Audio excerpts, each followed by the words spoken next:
round of applause for Adeolu Adekola, Project Manager, Center for Investigative Journalism, London. You're very much welcome. Thank you. You were very fiery earlier when the CP of Police was here. I'm looking forward to this panel.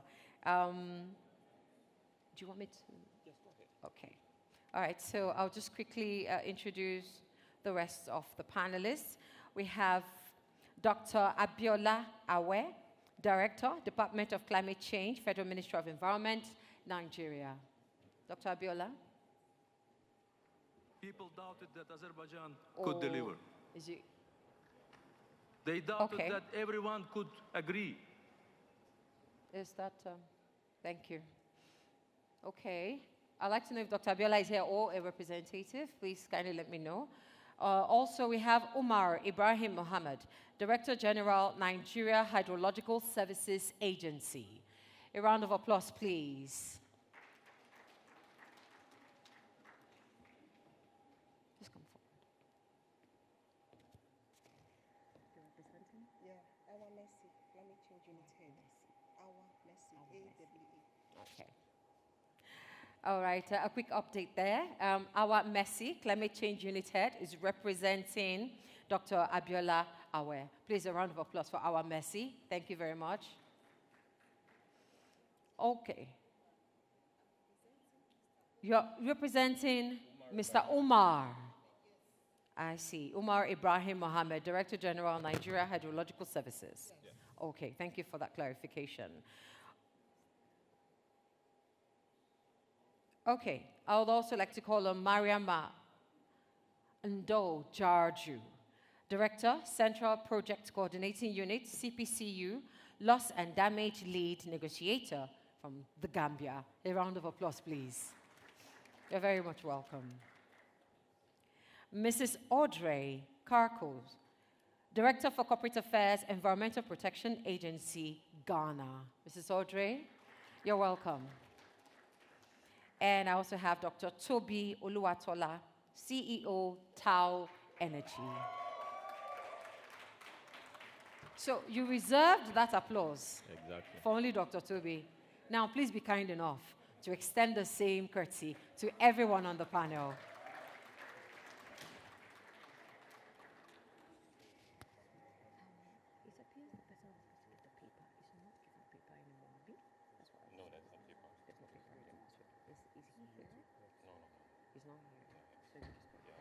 People doubted that Azerbaijan could deliver. All right, so I'll be handing over to Adeolu Adekola. Please. Thank you. All right, thank you very much. So, I mean, probably I've had an outburst, when the CP was here, was just.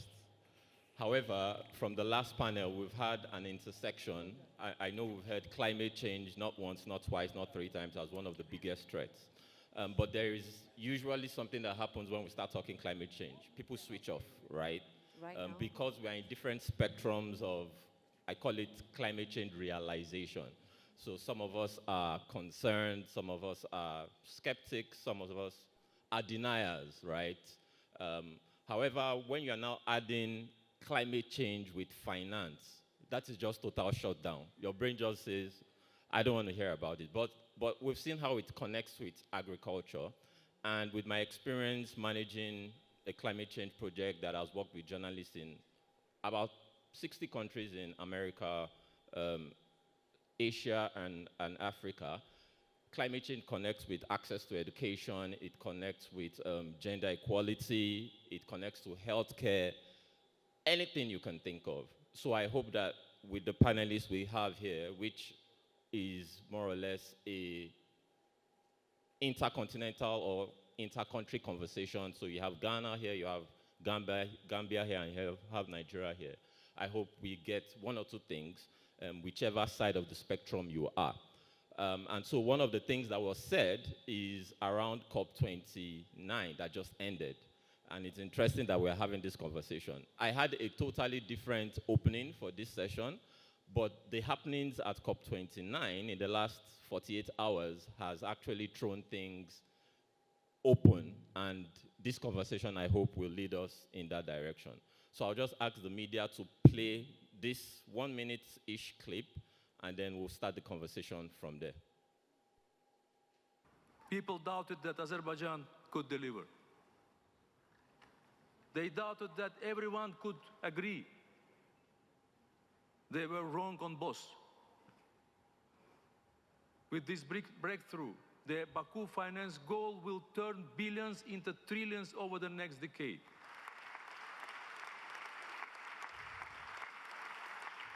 Excellency, I regret to say that this document is nothing more than an optical illusion. This, in our opinion, will not address the enormity of the challenge we all face. Therefore, we oppose the adoption of this document. That the developing country is saying that it's taking the lead with $300 billion till 2035 is a joke. And it's not something we should take lightly. Let us tell ourselves the truth. This is 3 a.m. and we're going to clap our hands and say this is what we're going to do. I don't think so. La delegación cubana lamenta profundamente los insuficientes resultados obtenidos respecto a las finanzas climáticas. El alcance de la decisión adoptada es muestra de la falta de compromiso de nuestros socios desarrollados con la acción global para el enfrentamiento al cambio climático y reflejo de una clara intención de renunciar a sus responsabilidades. Okay, thank you. What you've just watched there was the ending of, the negotiations at COP29 that ended in Azerbaijan some days ago. It was even out, it stretched into 33 hours after the conference ended. And there was an announcement by the president of COP, and the reaction that followed is what you've seen. The Director General of the Nigerian Climate Council was the one that said, it's a joke. And essentially, that's what we're exploring in this conversation today. So I'm going to start with you, Umar. Representing Mr. Umar, so Awe Mercy, she's the unit head of the climate change unit at the Nigeria Hydrological Services Agency. So, I mean, as an agency of government, I think one of the things we'd like to understand is what do you do exactly? How do you engage in the ecosystem of ensuring that as an agency of government, what are the interventions, right, in attacking climate change first before we go into finance? Okay. Good afternoon, ladies and gentlemen seated in the room. My name is Awa Mercy. I represent my Honorable DG, Umar Ibrahim, who is unavoidably absent. He went for a meeting and asked me to represent him here. So, as an agency, we are into all activities that has to do with mitigation, adaptation of climate change. Our agency is saddled with the responsibility of predicting, forecasting of flood. We are saddled with the responsibility of monitoring surface and groundwater in Nigeria, just to mention but few. We are also into early warning flood forecast. That's FEWS, Flood Early Warning Forecast. We predict flood. We give early warning alert system over the country as soon as it starts raining. We tell the country, look, it's going to get flooded at so time, or the rivers are getting reduced. So in terms of flood, climate mitigation or adaptation, our agency is on top of their game to update Nigerians on how to go about it. Thank you. Okay, so I'll just follow up with a question. So how can African countries better align their domestic climate action plans with international funding requirements? Okay. Before I answer this question, we really need to know the location of Africa as a continent. And we all know that Africa is located in global south. And what is the implication of this?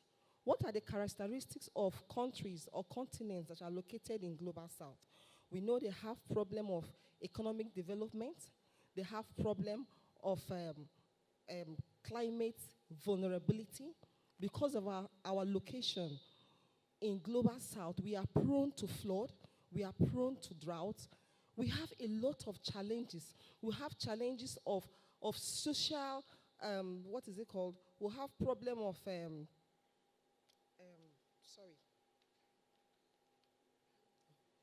we have problem of cultural and language barriers as country that is located in Global South. And because of that challenges, it is in our place as a continent to make good use of those challenges and turn it in such a way that we can access these international funds. How do we do that? We intend to go into private-public partnership. As a continent located in Global South that has these challenges, we need to think of a way of partnering, of creating a forum where private sectors will come in and partner in the country. We need to look at how, as a region, we can form what we call regional cooperation. In Africa, what are we trying to do? What are we doing to cooperate ourselves, knowing fully well the challenges we are passing through? We have been identified as continent in the Global South. How do we harness ourselves together? What projects are we looking at that will attract these international people to bring in their funding into our continent? Right. So we need to look at regional cooperation. In so doing, we'll be able to access these international fundings we are looking at. Thank you very much, ma'am. Right, so we'll move over to Audrey. We'll go to Ghana. Now, from what we saw in that clip, there is this push and pull between developing countries and developed countries. And let me give a context to that. In 2015, there was the UN Climate Accord, which is what the whole conversation has been hinged on. And that's, from there has been multiple COP conversations. Sometime, you know, there was a promise of $100 billion every year. I think it was sometime in 2019, that $100 billion will be provided by developed countries. Why? Because developed countries, about 70% of greenhouse gas emissions that is responsible for climate change is emitted by developed countries. Africa, with 53 countries, has just about 4%. So there's this dichotomy between how do we develop as a continent and how do we tackle climate change. And so the responsibility was placed on developed countries. Now, what you have seen is that between when, 15 years, when that $100 billion promise was made, it was just in 2022 for the first time that that mark was made. And that's why developed countries said, we are not having it this time. We want about $1.3 trillion per year. And what came out of COP was $300 billion. So there's this push and pull now between developed countries and developing countries. So I'll come to you, Ma. With your work in Ghana, how do you think we can access finance? Do we have to wait for the finance by international corporations or developed countries? Or how can we locally start to build the capacity to ensure that we build climate resilient countries? Okay, thank you very much for the question. I think both. I think the speaker in the last panel spoke about the benefits in terms of the farmers and what they are doing in terms of agri. I'm sure some of them had funding, some didn't. Currently, apart from the agenda at COP, we are still soliciting for funding. There are still interventions going on in the country that have funding from other areas and other donor agencies. The issue is that we need to work together to enhance the way we deal with these issues. So for us, my colleague indicated that fostering partnerships, as we're all sitting here now, we are all coming from different countries. We are talking about our expertise. We are talking about how we come together to prepare proposals that will solicit for funding. We also need to look at strengthening our transparency and accountability in terms of when we actually do these projects, because we have to put in robust financial mechanisms and reporting, auditing, monitoring and evaluation, verification as well. Apart from that, we also have the private sector that can support us locally, that is local private sector business people within the various countries as well. So it is a two-way thing. We can solicit for funding from the international donor agencies, but we can also leverage on those who are in our countries to support us. Fantastic. Because you've brought up something on, collaboration, and there's the conversation also about public-private partnerships. So I'll move over to you, Tobi. How can public-private partnerships be structured to enhance resilience against climate change? Okay, thanks. So, to your specific question about public-private partnerships, I think that it's important to start with the question, what are we trying to achieve with public-private partnerships? The key goal of public-private partnership is to spread risk appropriately to the people best suited to handle that risk. And oftentimes there are risks that government is best suited to handle. There are risks that private sector is best suited to handle. And there's a way you then allocate the value. So that's what public-private partnerships are about. It's not about government abdicating its responsibilities to the private sector. The government still needs to, when you go into a PPP, the government still needs to be an active participant and set very clear rules and clear benchmarks. And then the parts that are the government's job, things like making sure that you facilitate the business environment, things like permits, things like land. And I'll just give a very simple example that will maybe bring this home. I see the REA is here. My friend Engineer Timothy is here. The REA has done a lot of work trying to stimulate the private sector in the mini-grid sector. And what that has meant is that the government took a loan from the World Bank, initially $350 million, a total of $550 million, and now $750 million from the World Bank. And they are giving it as a performance-based grant to private sector players. So the private sector goes, identifies a project, decides that, talks to the community, signs an agreement with the community, and commits to build an electricity mini-grid for the community, right? And then when they build it and it's working, the government then pay them a bunch of money back as part of a performance-based grant. However, in a lot of states, when the private sector person then goes to the community and says, I want to build this thing, someone in the state government would then say, maybe the person in charge of lands would then say, to get building permits, you have to bring 20 million naira. And because of that, a lot of projects couldn't go forward, right? So it's a partnership. We have to work together because there's several parts to it. The other part to it is that in the end, we say we then partner and we do it. In the end, the reason why I will do a public-private partnership is because I think that there is value to be made in the end. So let's stick with the electricity question.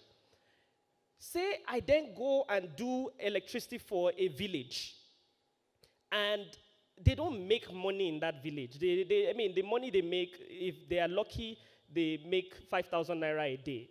And to run the mini-grid, I need to collect 5,000 from each user or 10,000 from each user daily. So there's got to be the aspect of government doing that work, and it's not easy work, of stimulating demand. And that's the big area that is missing that makes public-private partnerships break down.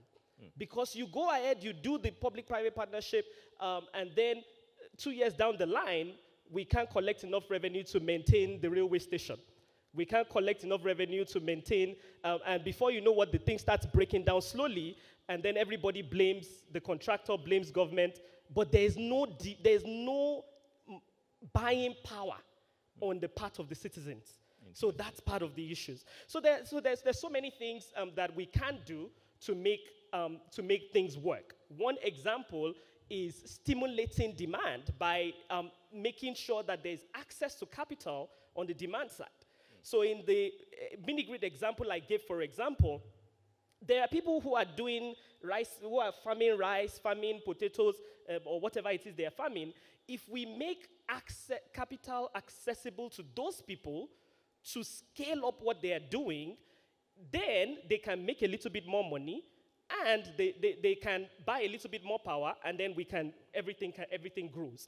So there's always, we've got to start to ask ourselves as we think about solutions, what aspect of what interventions give the quickest rate of change for the change that we are looking for. Fantastic. And that's what we need to be doing. Thank you very much, Tobi. And I find that very instructive, because stimulating demand is a new way to think about it. What will usually come to the mind of the government when there is that gap of finance is to do a subsidy. And we all know where subsidy has led us to today. So that's a conversation we should keep going. And I'll come back to you on access to energy and electricity and all that. Mariama, so I would like to understand, what policies has your government implemented to attract and manage climate finance for loss and damage? Thank you very much. Thank you very much, and good afternoon to everyone. And it's a pleasure to be here. This is my first time in Nigeria, so. Well, welcome. Yes. Welcome home. Thank you very much. I think this is a very interesting discussion, given that when you talk about the Loss and Damage Fund, it's just recently established in Sharm el-Sheikh, COP28 in Egypt. However, you would agree with me that countries have been experiencing loss and damage way back before the establishment of the fund. And already, I think some funding mechanisms have been in place that have been supporting initiative towards addressing loss and damage. For example, the GCF, the JEF, and so many funding mechanisms. In terms of my country level, what we've done so far in order to achieve or to address or implement loss and damage related initiatives, we've developed the National Climate Change Policy, which looked at it's the overarching policy document which looked at climate change holistically in terms of mitigation, adaptation, building resilience, and capacities of institutions. And I think one of the major achievements or output of that policy is the establishment of a climate change secretariat under the Ministry of Environment, entrusted with the implementation of climate actions in the country. In addition to the policy as well, we've also have some strategic documents which have been very key in helping us access climate finance. And some of them are the NAPA, our NDC, which of course has a target of reducing emission by 49.7%, and looking at different sectors, for example, the transportation sector, the Adeolu, which is agriculture, land use and forestry, transportation, waste management, etc. And in terms of loss and damage, I mean, when you look at it, there are two segments that are considered. That is damage arising from extreme weather events, which is, for example, flooding, drought, cyclones. We don't experience that, but flooding and drought are some of the things that we experience. And then you also looked at the slow onset events, which is now looking at land degradation, deforestation, sea level rise. And based on the policies that we have developed, for example, the National Climate Change Policy, our NDC, our NAPAs, we've been able to access financing from the development partners like the GCF, the World Bank. Currently, we are implementing a World Bank project called the WACA project, which is looking at how do we address flooding in one of our hotspot communities, which experience flooding every year, causing a lot of disasters, livelihoods are lost, properties, and even means of living, for example, businesses are lost. So this is is basically looking at how do we build the resilience of communities at the local level in terms of providing them with hard infrastructure, capacity building, green jobs, and so many other alternative forms of livelihood, and seeing how we can relocate those communities. Because, I mean, if you look at flooding, rain has, of course, something to contribute, but then if you look at settlements where people live in blocking the waterways, it has also contributed significantly to flooding. And this is one of the things that the WACA project is addressing. Another project also, which of course, based on our policies, we also develop a strategic program for climate resilience, in which we develop a project called EBA project, Ecosystem-Based Adaptation Project, in which we are looking at solving slow onset events like deforestation by utilizing local knowledge, ecosystem-based, to address issues like deforestation by embarking on, for example, reforestation activities, mangrove plantation, and so on.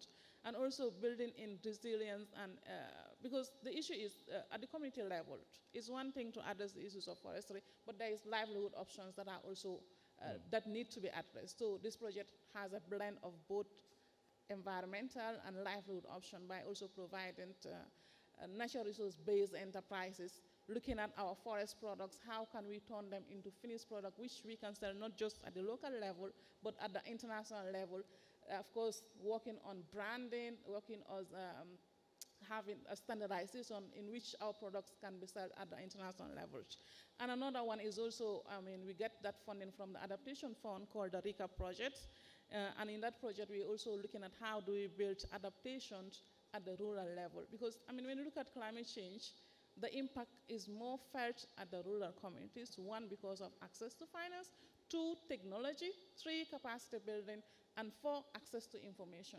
So when we look at these issues holistically to see how do we address them and bringing this project at the local level, in some way you are really building their capacity, strengthening them, and ensuring that their adaptive capacities are increased and their resilience is also strengthened. So at the national level, these are the policies that we have, and currently we are working on updating these current policies that we have and working on our first climate change act for the Gambia, which of course we believe that would really go a long way in not only solving climate change at the Ministry of Environment, but cross-cutting in all sectors that are very much relevant in the work and fight against climate change.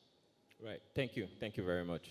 And I find it very interesting. I mean, it seems like the Gambia is blazing, right? But I will just piggyback going on the second round of questions. Everybody has 2 minutes just to wrap up. Because you now mentioned something about, you know, the rural communities, they are the most affected. So what role does community-based climate adaptation play in ensuring that funding directly benefits the most affected populations? So we don't just get the money and, you know, how do we ensure that it trickles down to the community so that those in the rural areas, even in urban centers, are getting what they should get? Because that's one of the biggest things happening now. You get, I mean, there was flooding in Nigeria how many years ago? And then there was lots of donations. But, I mean, there are stories that was done last year that, for example, the conditions at the IDPs where those that were affected by it were terrible. So how do we ensure that those in the communities, those affected, have this money trickle down to them? Interesting question. I think, I mean, I'm just from Baku, and this is one of the key things that we've been fighting sleepless. As I'm talking, don't be surprised if I'm dozing here because I'm really exhausted. But I think we've learned our lessons in the way we access funding from the GCF, in the way we access funding, for example, from Adaptation Fund and other funding mechanisms. And one key aspect that was integrated in the development or establishment of the loss and damage is funding, access to funding for local communities, access to funding, direct access for government. I mean, I always say, like, who feels it knows it better. Climate change is felt at the local communities. They are the best people to come up with options or strategies in terms of how they think climate, they can address the issues of climate change. Yeah.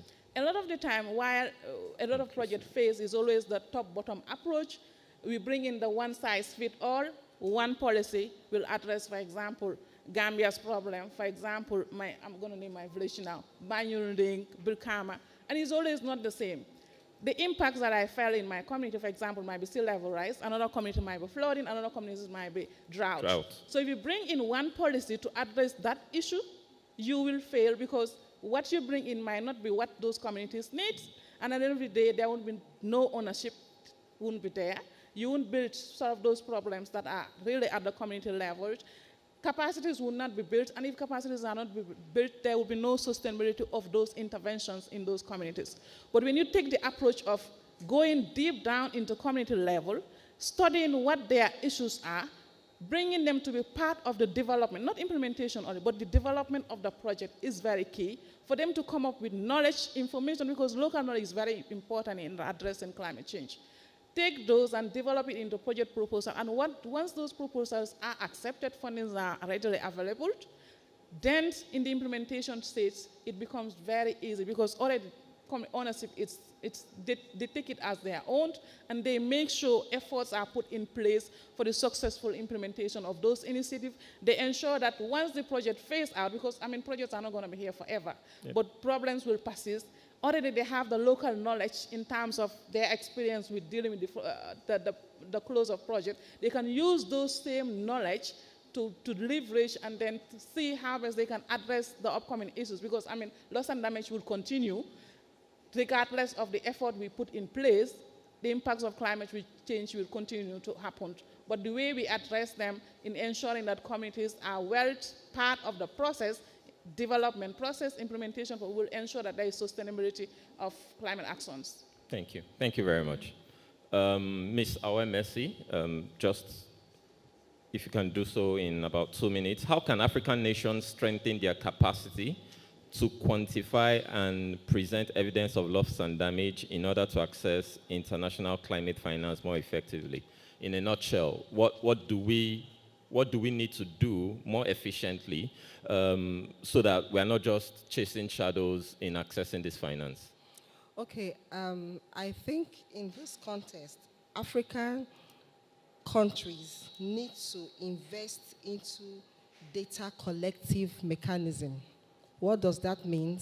It simply means that we need to invest into technologies that will help us to have a real-time data of the loss and damages that have been happening across.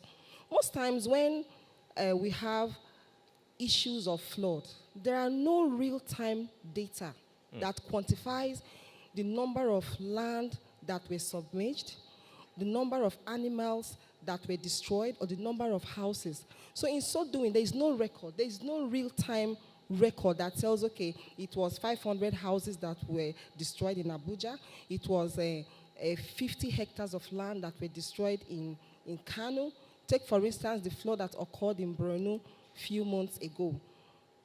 How do we record the number of farmlands that were destroyed? So as a continent, we need to come up with technology that is going to help us to have real-time data inventories, real-time records of the damages and the loss that occurs in our continent. In so doing, people out there, the international donor will have no doubt. They will know that, yeah, these people have a record. Even if we are coming to mitigate, we are coming to support them financially, they have a real-time data that shows the amount of damages and loss that have occurred in their continent or in their country. Right. Thank you. Thank you. Real-time data. Fantastic. So, Audrey, I think as a way of recommendation, so what do you think are the policy changes necessary for Africa to align climate financing efforts with global climate agreements? What do you think we should be doing? Okay, so first and foremostly, we should, at the government level or the institutions that handle these fundings, we should set up maybe climate finance units, build their capacities, and then train them. We should also, we have all the policies as the Gambia has already. We have the National Adaptation Strategy. We have the climate policies as well. So when it comes to policies, I feel we have enough. But what we need to do is to empower people to be able to apply these policies. Currently, the National Adaptation Strategy is actually training people at the district level because, as she said, they are the beneficiaries. So they need to be able to understand the mechanisms of climate finance, and they should also be able to get that sense of belonging and ownership. So they are actually training them on how to prepare documents, proposals for that. And they're also training them, building capacity to collect the data as well. Because you know that the communities are the ones who know the issues. If you go to a farmer in the community, he will tell you that 20 years ago there was no drought. Today we face drought every day, flooding, the issues are the same. So what we are trying to do is to go down to the community level and then use the bottom-up approach to deal with the issues. And I think so far, so good. We have a project, which is the Ghana Landscape Project, and what we are trying to do is to restore the lands. And we are actually doing that from the community. They've been able to address their needs, and then we've put in interventions, and it is a project that is being carried out by several government institutions, not only the EPA, depending on the issue at hand. So if it's farming, we have the Ministry of Agriculture. If it's about cocoa, we have our cocoa board, etc. And that is what is, helping us to actually help them to source for funding and actually tease out the areas, the critical areas where we need the funding. Because sometimes you may write a project proposal, at the end of the day, that is not necessarily where you need the funding. So that is what we are doing at the moment, yeah. Thank you very much. So, Tobi, I'm going to load you with 2 in 1, right? So I don't know how you're going to do it in 2 minutes thereabout. Number 1 is, what role does innovation and technology play, right, in driving private sector participation in climate finance on one leg? On the other leg, recently on social media, when the Dangote refinery was going to go mainstream, because you're in the energy sector, we have lots of talk and conversations about renewable energy and so on and so forth.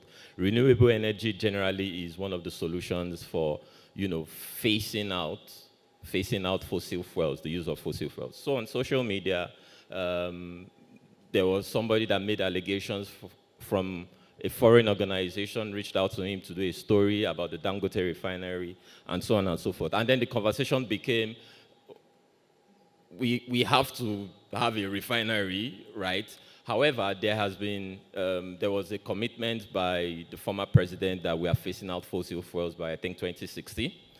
However, you have about 50% of Nigeria's population that doesn't have access to electricity, as basic as electricity. So where do we balance development and commitment in this mix?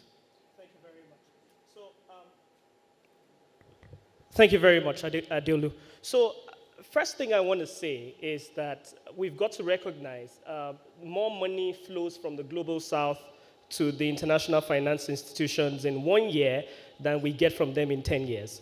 So we've got to recognize that these institutions, yes, they fund things, but in the end, they are structures they are mostly for-profit structures.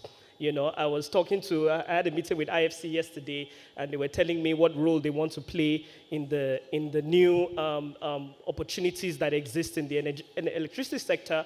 And in my mind, I'm like, you are basically coming to displace the local banks. You are not coming to do anything additive to the sector. You are basically just coming to take profits from the local banks and taking back, with the other hand, the money that the World Bank is giving us. And let's not forget, that money from the World Bank is a debt.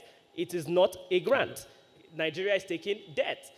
So one thing we've got to definitely advocate for, in addition to things that we've mentioned today, a loss and damage fund. Right now, the infrastructure deficit between now and 2040 is 15 trillion. They're talking about 300 billion. That's small. That's a drop in the bucket. So there's got to be a loss and damage fund that covers that. 2, very importantly, is that we need to advocate, and media has a big role to play in this, for climate debt swaps. So African countries are already burdened with a lot of debts, but yet we are being asked to take on more debt in the name of climate finance.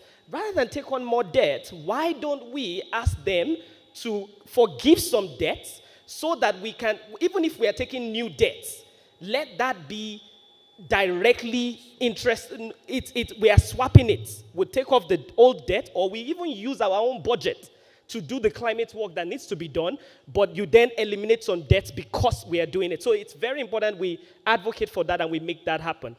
To the question that you asked about Dangote Refinery, because I think it's important, climate change is very, very important. But now, person will chop, go worry about if I'm hungry, and I've not eaten in days, and hunger is killing me. I'm not going to be bothered about a flood that is going to happen in 10 years.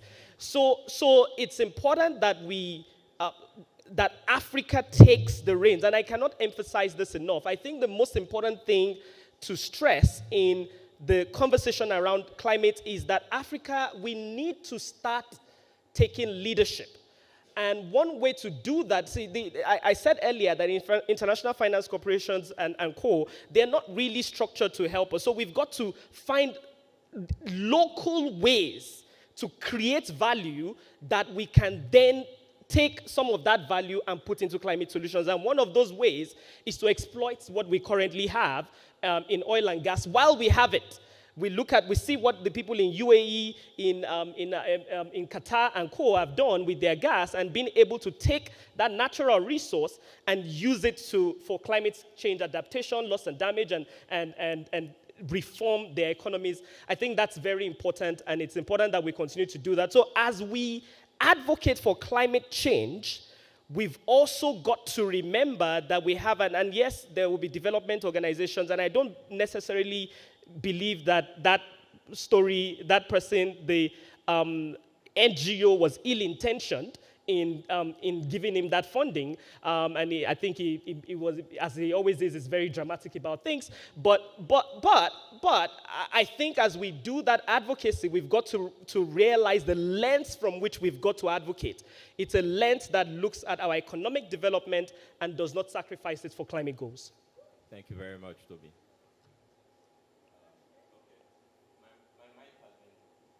Taken away from me. Anyways, thank you very much, Tobi, and I hope that, this conversation is something that would continue to go on and on, but a fantastic thank you to all my panelists for making it out here. Thank you, Ms. Awe, representing the Director General. Mercy Awa. She's the one leading the climate change. She's the unit head for the climate change department at the Nigeria Hydrological Services Agency. Thank you, Mrs. Audrey Karkau, Director of Corporate Affairs, Environmental Protection Agency, Ghana. Thank you very much, Mrs. Mariama. Jarju, coming straight from Baku, is a very big one. She's the Director, Central Project Coordinating Unit, Loss and Damage Lead Negotiator for Gambia. And thank you, Dr. Tobi Oluwatola, who is the CEO of Tau Energy. Have a lovely day. Thank you very much. Let's put our hands together for them and just take pictures quickly. It's been said time and again that only Africa can save itself. Please, we can take pictures just very quickly. Only Africa can save itself. But that's not to say that we can't get those who ought to pay for it to pay, while we, of course, develop our own solutions in-house. So it's a mix that we need to pay attention to. And as journalists, we need to amplify these issues. Thank you so much for doing a yeoman's job to this conversation, particularly because we're fresh from COP. So thank you very much to our speakers and moderator for a fantastic one.